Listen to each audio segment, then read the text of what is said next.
안녕하세요. 이상희TV 알려주세요 시간입니다. 저는 이상희TV의 마차입니다. 지난 몇 달 동안 저희 알려주세요 코너에서 여러 가지 주제를 많이 다뤘는데요. 그 중에서 가장 인기 있었던 주제는 기초연금이었습니다. 저희 방송에서 그동안 기초연금 관련 주제만 무려 3개를 방송했었는데요.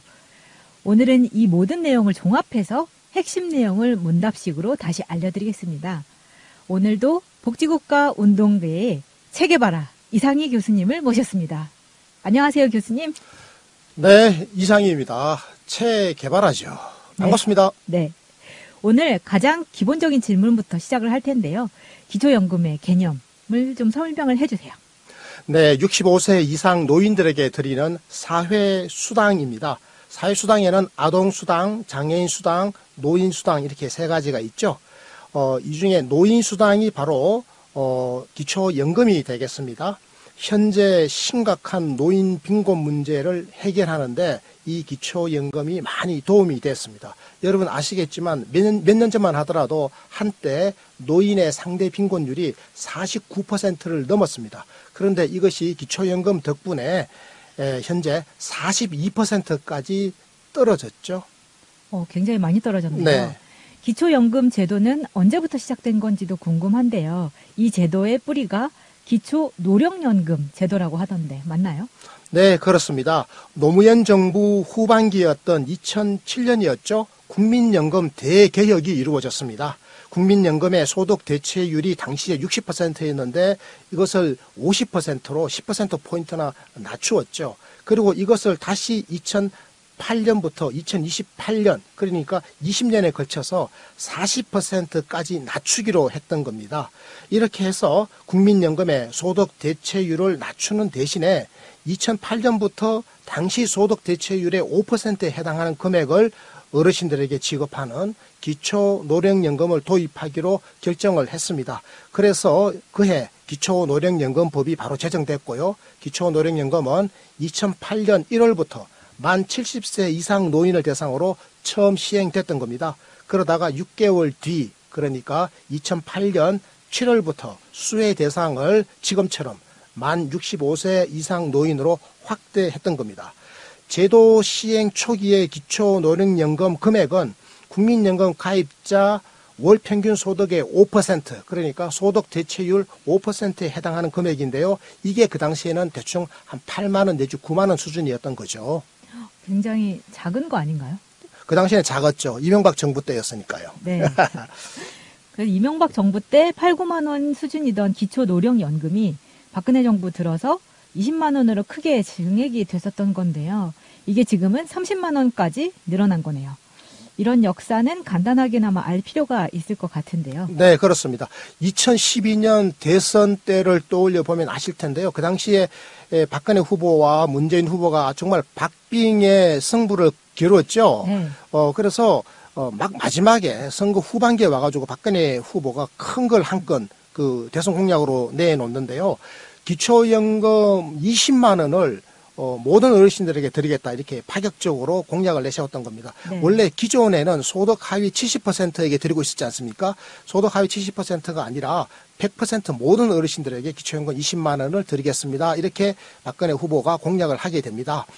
그런데 당선 후에 이 공약을 폐기하면서 소득 하위 70% 어르신들에게만 최대 월 20만 원을 지급하도록 하는 그런 내용을 가지고 기초연금법을 제정하게 됐습니다. 그러니까 기존의 기초노령연금법은 이제 폐지가 되는 거죠. 네. 그러니까 노무현 정부 때 만들어졌던 기초노령연금법 그리고 이 법이 이명박 정부 때 작동을 계속했었는데 이것은 박근혜 정부 들어와 가지고 폐지가 되고 이것을 대체해서 기초연금법이 제정되었던 거죠. 그런데 2017년 5월에 출범한 문재인 정부는 기초연금 30만 원을 대선 공약으로 내세웠는데 다만 단계적으로 실천하겠다 이렇게 이야기를 했습니다. 네. 그래서 2018년 9월부터 25만 원으로 인상을 하게 됩니다. 그러니까 박근혜 정부 때 20만 원이 2018년 9월부터 25만 원으로 인상이 됐죠. 이게 원래는 그해 4월, 2018년 4월에 인상될 예정이었는데요. 6월 지방선거를 앞두고 제1야당이 반대를 했기 때문에 지급 시기가 5개월 미루어졌던 겁니다. 그리고 올해 4월부터는 소득 하위 20% 어르신에 대해서는 기초연금 30만 원을 드리도록 했습니다. 드디어. 네, 그렇습니다. 내년 2020년이죠. 2020년 4월 그 1년 뒤에는 소득 하위 40% 어르신들까지 기초연금 30만 원을 받게 됩니다. 그리고 또 1년 이후인 2021년 4월이 되면 소득 하위 70% 어르신들 모두 기초연금 30만 원을 받는 시대가 열리게 되는 겁니다. 아, 네.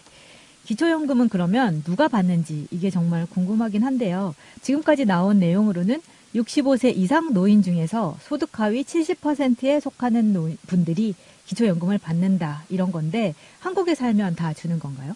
네, 그렇습니다. 대한민국 국적을 가지고 계시면서 국내에 거주하는 어르신입니다. 대한민국 국적을 가지고 계셔도 해외에 2달 이상 나가 계시면 못 받습니다. 어르신들 해외 나가 계시더라도 한 달 반 만에 들어오십시오. 네.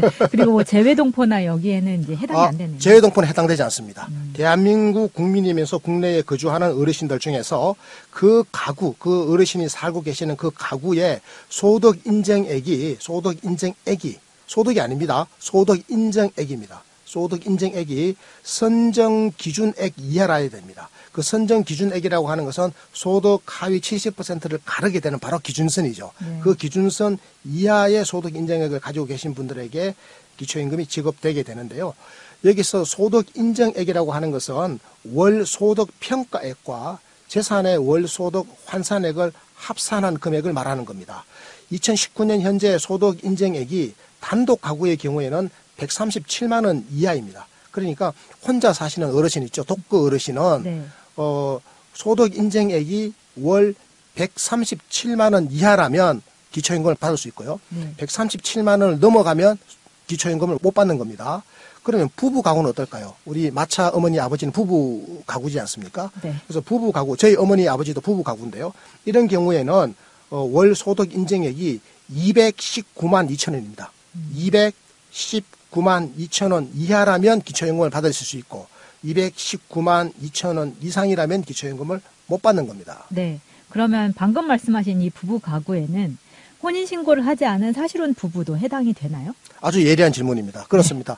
지금은 세상이 많이 달라졌죠. 이제 네. 법률혼만 복지 혜택을 보는 건 아닙니다. 복지 혜택은 이제는 사실혼도 볼 수 있도록 되어 있었습니다. 그러면 친구랑 둘이 살면요? 친구랑 사는 것은 사실혼이 아니죠. 아, 네. 그런가요? 우리나라에서는 같은 성끼리 사는 것은 사실혼으로 인정하지 않습니다. 아. 동성은 아니고요. 이성 간에. 네. 이성 간에 사실혼일 때. 사실 어르신들요, 이제 연세 70 넘어가면 혼자 사시면 적적하잖아요. 네. 그러니까 사실혼 관계로 같이 사시는 분들이 굉장히 많아졌습니다. 법률혼 관계를 맺자니 또 자녀들이 유산 문제 때문에 뭐 네. 여러 가지 이유로 또 갈등이 생기고 하니까 그렇죠. 그냥 같이 사시는 분들이 많거든요. 자, 사실혼 부부도 법률혼 부부와 동일한 기준이 적용된다. 자, 그러니까 사실혼 부부에 있는 두 분이 함께 사시잖아요. 그러면 월 소득 평가액이 219만 2천 원 이하라면 네. 그러면 해당이 되게 되는 겁니다. 그런데 하필이면 제가 만약에 노인이라고 쳐요. 네. 제가 70세의 독거 노인인데 70세의 할머니 한 분하고 함께 이제 살게 됐습니다. 사실혼 관계가 됐죠. 그런데 저 혼자 있을 때 저는 기초연금을 받았습니다. 독거 노인으로서 소득이 없었으니까. 네. 근데 제가 사실혼 관계를 맺은 그 할머니가 네. 아이고 소득이 많네요. 재산이 많아요. 네. 재산이 많아요. 그러면 못 받습니다. 왜냐하면 사실혼 관계에 있다 하더라도 두 사람의 재산 있죠. 재산의 소득 환산액과 이 두 사람의 월 소득을 평가액을 합친 것. 그리고 이 소득 인정액이 219만 2천 원을 넘어가면 못 받는데 제가 사실혼 관계를 맺은 이 새로운 할머니 있죠. 이분이 재산이 무지 많기 때문에 소득 인정액 219만 2천 원을 넘어가게 되죠. 사실혼 아니라고 하면 안 돼요? 사실은 아니라고 하면 안 돼요. 그거 다 들켜요. 나중에 부당하게 받아간 게 들키면 나중에 다 물어내놔야 됩니다. 네. 아시겠습니까? 네. 그러면 공무원 연금을 받고 있는 사람은 또 기초연금을 못 받는다고 하던데요? 네, 맞습니다. 공무원 연금뿐만 아니라 공무원 연금, 사립학교 교직원 연금, 군인 연금, 별정 우체국 연금 이런 것들을 우리가 특수직영연금 이렇게 부르거든요. 네. 특히 공무원, 사립학교 교직원, 군인연금 이 세 가지를 3대 특수직영연금 우리가 이렇게 부르지 않습니까? 이 연금을 받는 수급권자는 당연히 기초연금 수급 대상에서 제외됩니다. 어떤 분들이 또 이런 질문을 하더라고요. 제 남편이 학교 선생님으로 은퇴를 하셔가지고 사학연금에서 연금을 매달 꼬박꼬박 한 달에 200만 원씩 받고 계신데 저는 제 남편이 아니잖아요. 저는 그 남편이 부인이거든요. 근데 저는 왜 못 받아야 돼요? 이렇게 말씀하시는 분이 있습니다. 그분은 당연히 못 받습니다. 왜 못 받느냐? 그분은 이 사학연금 연금 수령자의 부인이기 때문에 생계를 같이 하는 한 가구이기 때문에. 아, 그럼 배우자도 같이 못 받는 거예요? 그렇습니다. 배우자도 못 받는 겁니다. 이 질문이 지난번에 들어왔더라고요. 제가 답을 해드렸는데 네. 그러니까 배우자도 못 받게 된다는 말씀을 제가 분명하게 드립니다. 그런데요. 한 가지는 예외가 있습니다. 특수직영연금의 내용 중에서 유족연금 일시금이라고 하는 게 있습니다. 네. 네, 유족이 연금을 일시금으로 받는 경우가 있거든요. 네. 그런데 이 일시금을 받은 이후에는 만약에 5년이 경과했죠. 네. 일시금 받은 그 시점부터 5년 이후에는 기초연금 지급 대상에 포함됩니다. 5년 이후에 이걸 돈 다 쓰고 난 다음에 너무 가난해졌다. 이런 분들은 소득 하위 70%에 속한다. 예를 들면 독거 어르신이 아니겠습니까? 유족이니까요. 네. 독거 어르신 같으면 한 달 소득이 얼마 이하일 때 137만 원. 네. 그러니까 소득 인정액 137만 원 이하라면 5년 이후에는 기초연금 지급 대상에 포함될 수 있습니다. 네. 그리고 부부 가구인 경우에는 219만 2천 원이면은 기초연금을 받을 수 있다라고 하셨는데, 그럼 이 금액이 무엇을 뜻하는지는 좀 추가 설명이 필요할 것 같아요. 어떻게 이 금액이 나온 건가요? 자, 이게 제가 소득이라고 그랬습니까? 소득 인정액이라고 그랬습니까? 제가? 소득 인정액이요. 네, 소득 인정액 부부 가구의 경우에는 219만 2천 원 이렇게 제가 말씀드렸지 않습니까? 이거 네. 이하이면 기초연금을 받는다라고 말씀드렸는데 소득 인정액은요, 소득 평가액과 재산의 소득 환산액을 합친 겁니다. 그러니까 소득 평가액과 재산의 소득 환산액을 합친 건데요. 자, 먼저 소득 평가액부터 살펴볼게요. 네. 이게 굉장히 중요한 건데요. 자, 소득 평가액을 따지는데 한 달에 얼마의 소득이 있다라고 우리가 평가하는 건지 그거거든요. 네. 있는 소득 그대로를 이야기하는 게 아닙니다. 자, 이것은 공식이 이렇습니다. 근로소득에다가 94만 원을 뺍니다. 여기에다가 70%를 곱해줘요. 근로소득이 만약에 100만 원인 어르신이 있어요. 독거 어르신이 근로소득이 100만 원이에요. 그럼 100만 원에다가 94만 원을 빼면 얼마가 남죠? 6만 원이 남죠. 그럼 6만 원에다가 70%를 곱하면 얼마죠? 6, 7이 42, 4만 2천 원이죠. 네. 그렇습니다. 그럼 4만 2천 원이 나오죠? 네. 여기에다가 기타 소득을 더하게 됩니다. 기타 소득이라고 하는 것은 사업 소득, 재산 소득, 공적 이전 소득, 무료 임차 소득이 다 합쳐진 겁니다. 자식들한테 용돈 받은 건 포함 안 되는 거죠. 자식들한테 용돈 받은 거는 포함 안 되는데요. 자식 집에서 무료로 임차하고 있는 것은 소득으로 간주돼 가지고 이렇게 되면 기초연금을 사실상 못 받게 됩니다. 오. 제가 이걸 설명을 좀 드려야 되겠는데요. 네. 무료 임차 소득이라고 하는 것은 그 자녀 소유의 고가 주택 있죠. 네. 내 아들이 갖고 있는 고가 주택에 내가 거주하고 있습니다. 아들과 함께 거주하든 아들 소유의 집에 혼자 거주하든 그건 상관없습니다. 무조건 자녀로부터 주거를 의탁하고 있지 않습니까? 네. 그런데 이게 무료로 사실은 임차하는 거죠. 임차를 했대 돈을 안 내는 거잖아요. 자녀 집이니까. 그러면 그 고가 주택의 기준이 얼마예요? 그 고가 주택의 기준을 제가 이제 말씀을 드리려고 해요. 자, 요거 마저 설명드리고요.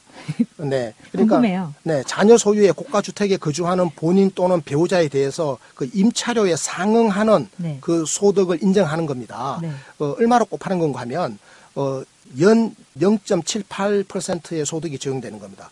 1년에 그 0.78%가 1%가 조금 안 되죠. 네. 1%가 조금 안 되는 건데요. 자, 이게 주택의 시가 표준액이 공시가격이 6억 원 이하면 6억 원이 무슨 기준선인지 아십니까? 아니요. 6억 원이면 이게 세금이 좀 많이 늘어나는 기준선이 되는 건데요. 그 이야기 나중에 하도록 하고 일단 6억 원이면 6억 원 이하면 무료 임차 소득으로 간주하지 않습니다. 6억 이하의 집에 살면은 자녀하고 함께 살아도 혹은 자녀가 준 집에 살아도 무료 임차 소득으로 인정하지 않습니다. 그러니까 만약에 우리 아들이 준 5억짜리 집에서 내가 살고 있어요. 아니면 우리 아들이 살고 있는 집이 5억짜리인데 그게 내가 같이 살고 있어요. 이거는 아예 속 빠져버리는 겁니다. 6억이 넘어가면 그때부터 적용되는데 그럼 6억이 넘어가면 만 10억짜리 집에 살아요. 10억짜리 집이면 실제로 그 시중에 거래되는 가격으로 따지면 뭐 한 15억, 20억 가까이 되거든요. 한 15억은 될 겁니다. 굉장히 좋은 집이죠. 10억짜리 아파트에 자녀랑 함께 살아요. 그러면 10억에다가 0.78%로 곱하면 얼마가 나오는가 하면 1년에 10억에 1%면 10억에 1%면 1,000만 원이죠. 그죠? 0.78% 780만 원이죠.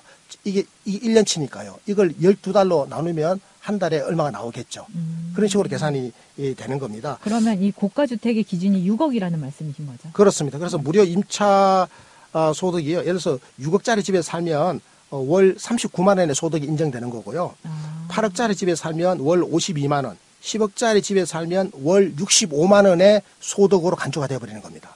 그 자녀의 집이 만약에 20억짜리다. 저 강남에 20억짜리 집들이 꽤 많지 않습니까? 그게 자녀랑 함께 살고 있다 그러면 한 달에 130만 원의 소득이 잡히는 겁니다. 무슨 말인지 아시겠죠? 네, 그럼 이제 지금까지 말씀해 주신 게 소득 평가액에 대한 거였는데요. 네. 구체적인 사례를 알려주셔야지 알 수 있을 것 같아요. 도대체 그래서 얼마를 받는다는 것인가? 네, 소득 평가액에 제가 계산 사례를 한번 들어볼게요. 네. 단독 가구입니다. 그러니까 네. 독거 노인의 가구인데요. 이 독거 어르신이 한 달에 200만 원의 근로소득이 있습니다. 이 근로소득에 대해서는 아까 공식을 보셔서 아시겠지만 근로소득의 경우에는 굉장히 많이 이 소위 말하는 공제를 해드립니다. 네. 근로소득을 많이 가지도록 장려하기 위해서. 근로소득이 있으면 기초연금 못 받는다 이렇게 되면 근로를 안 하려고 하지 않습니까? 일은 하고 싶은데 또 기초연금도 받아야 되겠어. 이런 경우가 많기 때문에 근로소득에 대해서는 굉장히 우호적으로 우리가 처리를 하는 거죠. 공제액을 굉장히 크게 해주는 겁니다. 아까 얼마나 공제했죠? 94만 원이나 공제를 해버리는 겁니다. 근로소득이 200만 원이면 200만 원에다 94만 원을 빼겠죠. 네. 여기다가 0.7을 곱합니다. 70%만 우리가 인정을 하니까요. 네.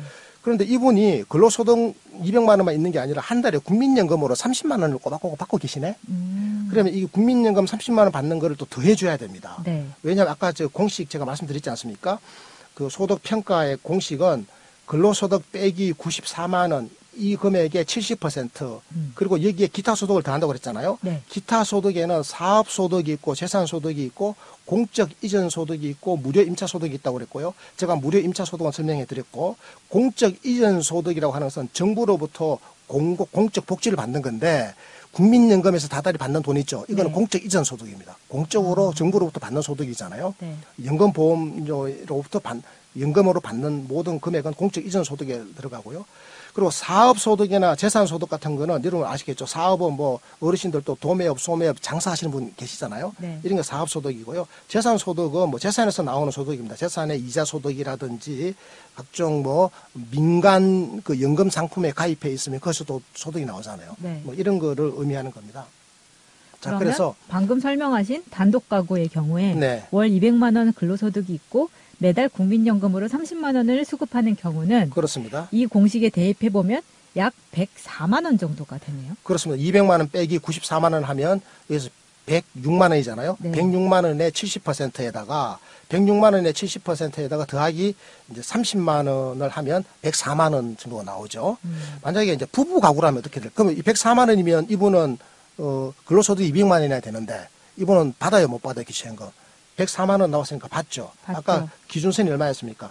137만 원이었잖아요. 네. 137만 원이 안 되니까 네. 104만 원이니까 받을 수 이분은 있다. 받습니다. 그러니까 우리 이제 시청자, 청취자 여러분들께서도 이제 짐작을 하시겠지만 한 달에 200만 원의 근로소득이 있어도 뭐 특별하게 재산이 많지가 않으면 받을 수 있다. 그리고 국민연금도 30만 원씩이나 받음에도 불구하고 네. 그죠? 받을 수 있다.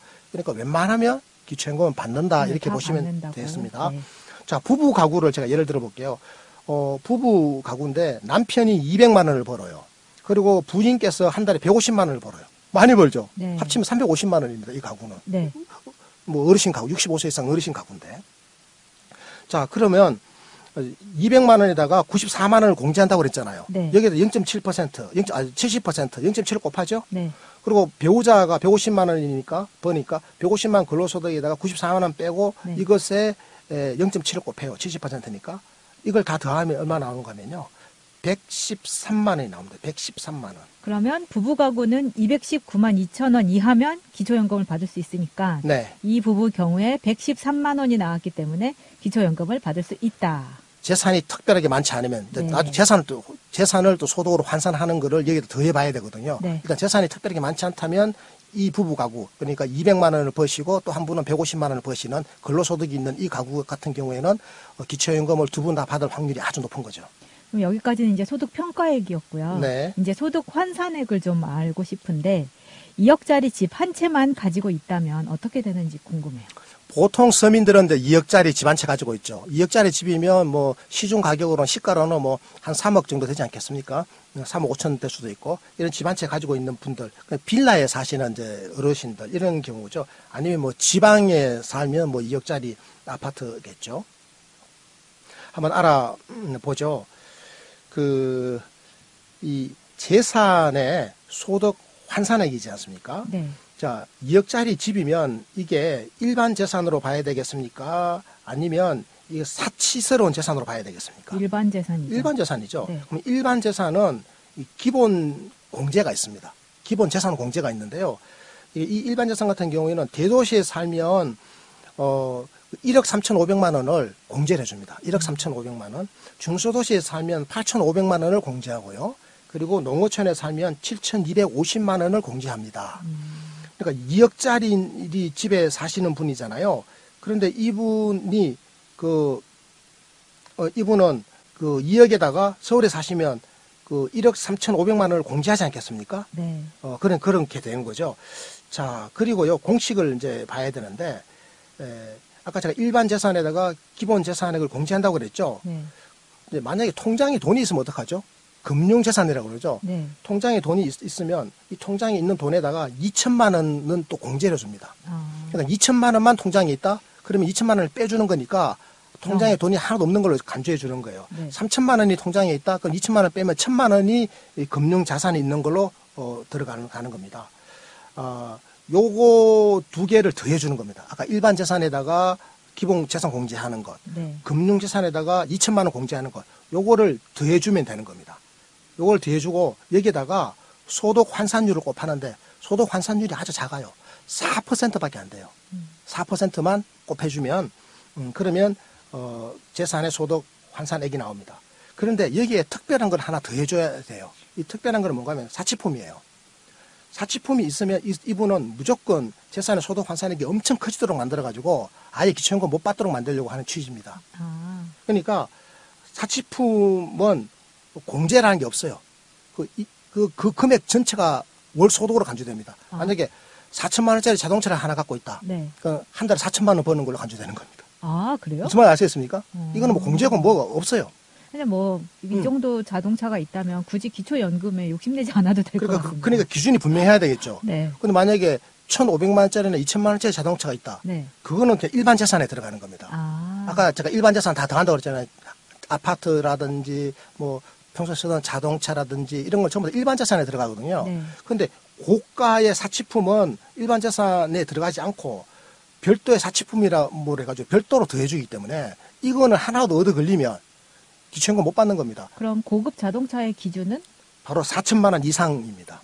4천만 원 이상이거나 3,000cc 이상입니다. 3,000cc 이상 차 타본 적 있습니까? 저는 타본 기억이 잘 없어요, 사실은. 3,000cc면 우리나라에서 어떤 차인 줄 아십니까? 에쿠스 이런 거예요. 근데 에쿠스 타고 다니는 분이 네. 기초연금 받으면 되겠습니까? 그렇죠. 그러니까 안 되는 게도 3,000cc 이상 혹은 4천만 원, 시가 4천만 원 이상의 자동차.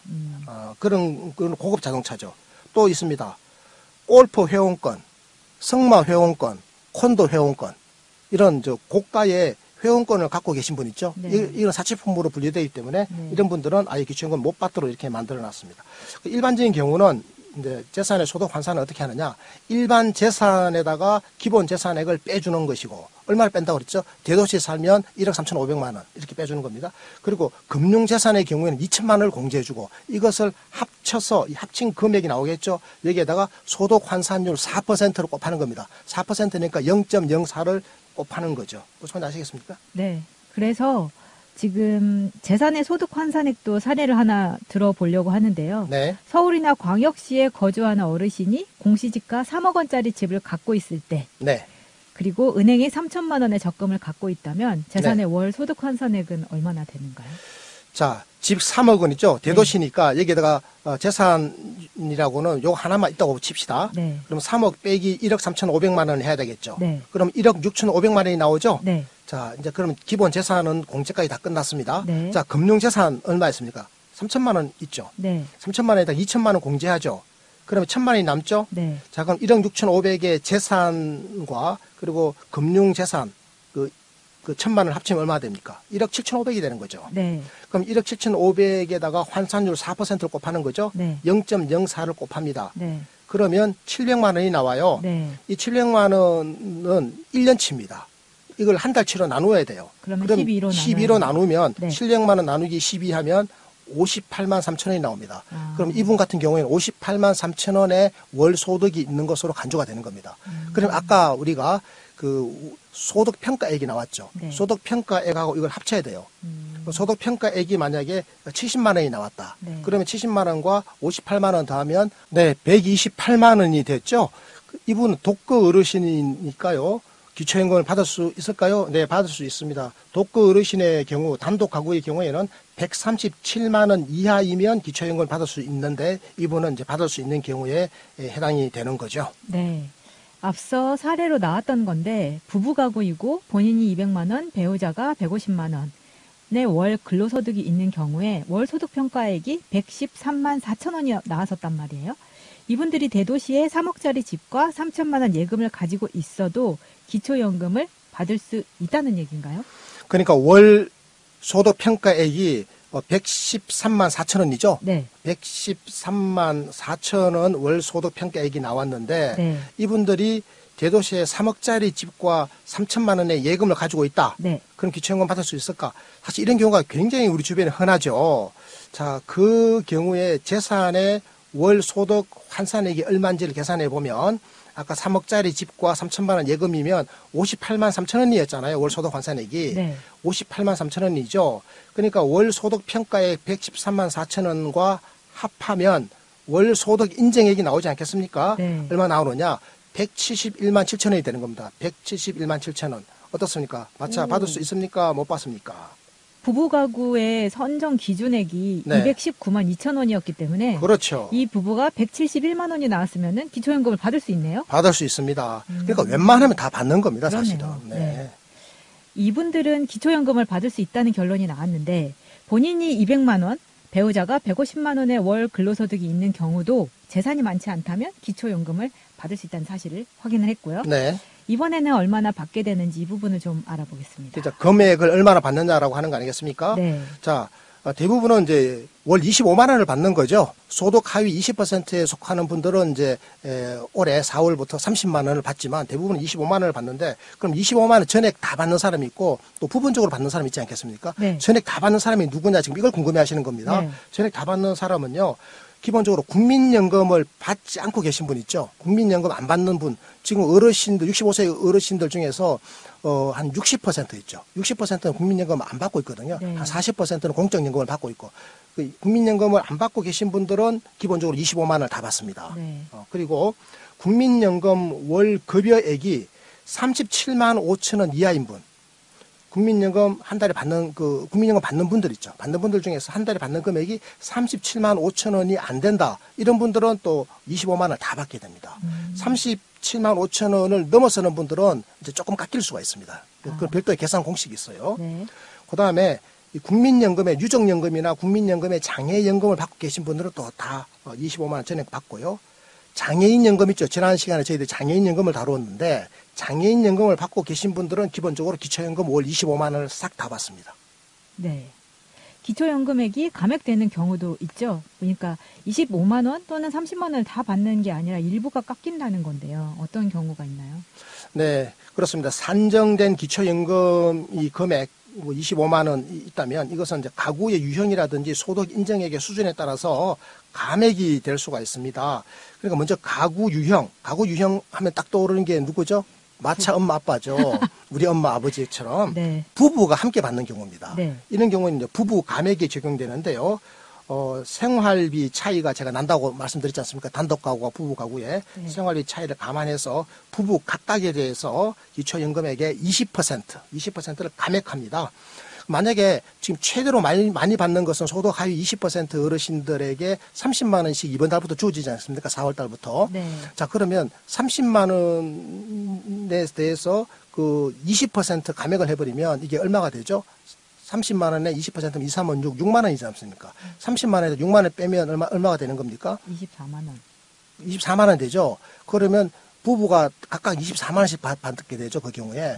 그러면 합치면 얼마가 됩니까? 48만 원이 되죠. 그러니까 기초연금 부부 감액의 경우에는 부부가 함께 받으시는 경우에는 최대로 많이 받더라도 48만 원을 넘어설 수는 없는 겁니다. 이해가 가시죠? 네. 자, 그런데 이 소득 인정액의 수준에 따라서 소득 인정액이 아주 높아가지고 이게 소득 하위 70%에 거의 근접하는 분들 있죠. 이런 경우에는 잘못하면 이제 이 역전될 수가 있습니다. 기초연금 받는 분이 기초연금 안 받는 그 위에 계신 분보다 기초연금을 받다 보니까 소득이 오히려 더 많아져 버리는 경우가 있죠. 네. 이런 경우는 우리가 방지해야 되겠다. 그래서 소득 역전 방지를 위한 감액 조치가 있습니다. 그러니까 소득 인정액이 120만 원인 어르신이 25만 원의 기초연금액을 받게 되면 기초연금을 못 받는 어르신보다 오히려 소득이 더 많아져 버려요. 소득 인정액이 지금 한 137만 원이잖아요. 단독 가구에는. 네. 그러니까 120만 원 받는 소득 인정액이 120만 원인데 기초연금 20만 원을 얹어버리면 145만 원이 돼버리잖아요. 네. 그럼 145만 원이 소득이 인정돼 버리는데 그럼 기초연금 받는 기준선이 137만 원보다 더 많아져 버리잖아요. 네. 이 경우 더 많이 주면 안 되니까 137만 원까지만 드려야 되겠죠. 그러니까 137만 원을 넘어서는 금액에 대해서는 감액을 해버리게 되는 겁니다.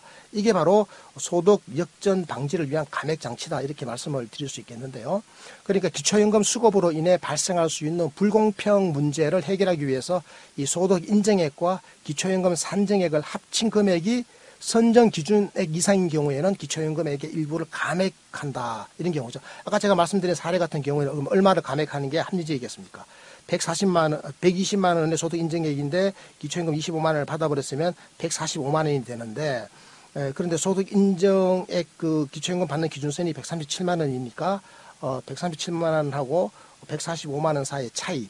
그러니까 이런 사례 경우 같은 경우에는 17만 원만 지급을 하게 되는 거죠. 그러면 소득 인정액이 135만 원인 독거 어르신은 기초연금으로 월 2만 원만 받게 된다는 이야기인가요? 아, 마차 익민합니다. 그러니까 독거 어르신들의 경우에는 137만 원, 소득 인정액 137만 원이 기준선이지 않습니까? 네. 근데 소득 인정액 135만 원 나왔으면 네. 2만 원만 채워주는 겁니다. 아. 그래서 2만 원 받는 분들이 꽤 많이 계세요. 네. 그래서 제가 이거 뭐 하는 짓이냐고 제가 지난번에 말씀드렸지 않습니까? 그래서 네. 보편적으로 다 드리는 게 맞다. 네. 이런 말씀을 제가 드린 적이 있습니다. 네, 그러면 기초연금을 신청을 하려면 어떻게 해야 되나요? 네, 기초연금 신청하는 방법 아주 간단합니다. 본인이 기본적으로 신청을 하시는 건데요. 본인이 가시기에 거동이 불편하죠. 네. 그러면 아들아, 딸아, 니네들이 대신해라 이렇게 하면 됩니다. 아들, 딸도 없으면요? 아들, 딸도 없으면 형제야, 자매야 이렇게 해도 되고요. 네. 아니면 그냥 사회복지기관의 기관장 보고 당신이 사회복지사니까 대신해 주세요 이렇게 해도 됩니다. 네.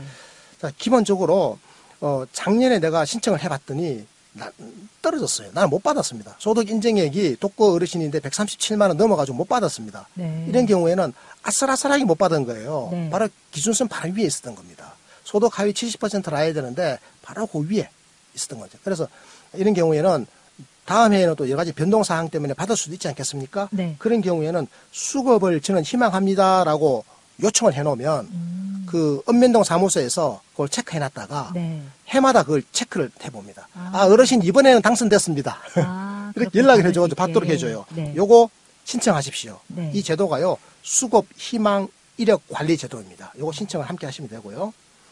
자, 이제 기초연금을 이제 직업을 이렇게 이제 해달라고 신청을 하게 되면 부적합 결정이 났다 하더라도 아까 말씀드린 것처럼 매년 소득과 재산을 계속 확인해가지고 수급이 가능할 것 같으면 이제 기초연금 받아가십시오 이렇게 안내를 해드리는 그런 제도다 이 말씀 드렸고요. 그럼 어디 가면 되냐고요? 주소지 관할 읍면동 사무소로 가시면 됩니다. 간단합니다. 아니면 국민연금공단 지역사무소로 가셔도 됩니다. 나는 온라인으로 할래요. 요즘 이런 할아버지 계실지 모르겠는데 그런 네. 분 계시면 복지의 길이라는 소리죠. 복지로라고 하는 온라인 사이트에서 신청을 하실 수도 있습니다. 네. 그러면 뭐 주민센터나 읍면 동사무소에 가면 된다는 이야기인데요. 소득 하위 70%를 선정하는 절차가 진행이 되겠죠? 그때는 어떤 서류가 필요한지 알고 계시나요? 네, 특별한 서류가 뭐 필요하지 않습니다. 신분증 가지고 그냥 가시면 됩니다. 아, 네, 그렇군요. 신분증 가지고 가시면 됩니다. 만약에 본인이 안 가면 네. 그 뭐 위임장. 자녀나 대리인이 보내죠. 네. 그럼 위임장을 줘야 됩니다. 아. 위임장을 주면 되고요. 뭐 특별하게 가져갈 필요 없습니다. 한 가지 이제 재산이 내 재산으로 돼 있으면 이 전부 다 동사무소 가면 다 조사해서 다 잡히거든요. 네. 근데 안 잡히는 재산이 하나 있어요. 뭔데요? 월세, 전세. 왜 요즘 월세를 주더라도 그 보증금을 걸지 않습니까? 네. 보증금은 내 재산인데 네. 이게 재산으로 안 잡히죠. 아. 알 수가 없어요, 동사무소에서. 정부에서 얼마의 전세를 사는지 알 수가 없잖아요. 이때 그 전월세 임대차 계약서 있죠? 네. 아, 이거는 뭐 전세 2억짜리다. 그럼 2억 재산이 있는 거잖아요. 네. 이런 거는 이제 서류를 가져가셔야 되고요. 나머지 서류는 전부 다 동사무소 가면 그게 직원이 안내해 드립니다. 신분증만 가지고 가시면 된다. 이런 말씀을 제가 드립니다. 네.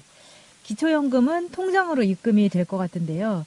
가장 중요한 지급일이 언제인가요? 네, 돈 들어온 날짜죠. 그러니까 25일입니다. 기초연금은 매월 25일에 돈이 들어옵니다. 그런데 25일이 토요일이거나 공휴일이다. 네. 그러면 바로 그 전날, 아. 24일 날 이렇게 지급이 된다는 사실 제가 말씀을 드립니다. 자, 그럼 통장으로 들어오죠. 네. 통장은 기본적으로 본인 명의의 통장 계좌로 돈이 들어옵니다. 무슨 말 아시겠습니까? 그런데 마차 어머니 아버지는 우리는 한 몸이에요. 통장 하나로 다 주세요. 이렇게 하면 부부가 동의할 경우에는 그렇게 한 통장으로 돈이 함께 들어올 수도 있습니다. 아, 네. 그러면 올해 4월부터 기초연금 수급자 가운데 65세 이상 소득 하위 20%의 어르신들은 기초연금 월 30만 원을 받게 되는데요. 대략 몇 명이나 혜택을 보는 건가요? 의외로 많은 분들이 이걸 궁금해하세요. 네. 소득 하위 20%는 나하고 상관없겠지라고 생각하시는데 그렇지 않습니다. 어르신들 중에서 150만 명 넘는 분들이 네. 정확하게는 154만 명이나 됩니다. 엄청 많네요. 네, 그러니까 65세 이상 어르신 154만 명은 2019년 올해 4월부터 그러니까 정확하게는 4월 25일이죠. 네. 4월 25일부터 얼마를 받는다? 30만 원을 받는다. 30만 원 받는 분이 154만 명이나 된다는 말씀을 제가 드립니다.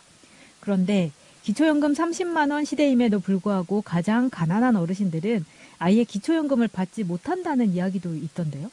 네, 제가 방금 소득 하위 20%에 해당하는 어르신 154만 명은 4월부터 기초연금 30만 원을 받게 된다 말씀드렸지 않습니까? 네. 그런데 소득 하위 6%, 하위 20% 중에서도 가장 가난한 최하위 6%에 해당하는 분들 있죠. 네. 이분들은 기초생활 수급자입니다. 기초생활보장의 생계급여 수급 어르신들인데요. 어르신 중에 하위 6%면 대충 몇 명이 되는가 하면 한 42만 명쯤 됩니다. 아. 이 42만 명 되시는 어르신들은 기초연금을 사실상 받지를 못해요. 정확하게 표현하자면 매달 25일 기초연금을 일단 받기는 받아요. 아. 그런데 그 다음 달 20일 국민기초생활보장 생계급여비 받을 때 요 금액을 싹 빼고 줍니다. 아.